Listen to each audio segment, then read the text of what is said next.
In general, though, Dan, is big tech splurging too much capital on building out this AI ecosystem? And God, I hate myself for even using that word. But nonetheless, I mean, this wouldn't be the first time that a big tech company has gone out and spent billions essentially on something that is it sounds great, could be the next big thing, but maybe hasn't been. I'm thinking like Meta and the metaverse. But do you think that there is overinvestment in general from big tech in this?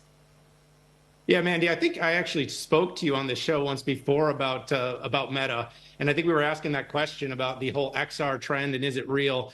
I think it's a very risky comparison. I think the metaverse was definitely overhyped. It was overinvested, and Mark Zuckerberg and the Meta community started to rebel, and you saw it in the share price.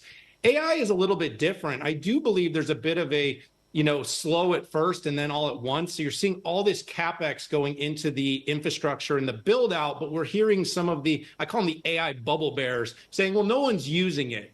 And that's not actually true either. AI has been deployed for a long time. It's being used, but the growth of scale, the application growth and that spend where manufacturers and retailers and hospitality and financial services companies are making money off AI, that's happening a little bit slower. So I think it depends on the horizon of your investment. If you're thinking like this has to land in the next 3-4 quarters, you may be disappointed. But if you look at over the next 5 years, we see AI as a mega trend that isn't going to slow. It's actually going to continue to pick up pace.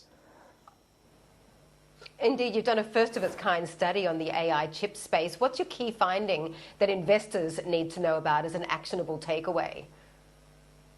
Yeah, we actually took a look at the whole build out of the market, the GPU space, the AI accelerator space, and we're really looking at what I see as a distribution. Everyone's really focused on the GPU and the training, but what we see is this faster acceleration for what we're calling XPUs, or these accelerators. We've seen Microsoft launch Maya. We've seen AWS over several years building out its Inferentia and Trainium solutions, and of course, Google's TPU.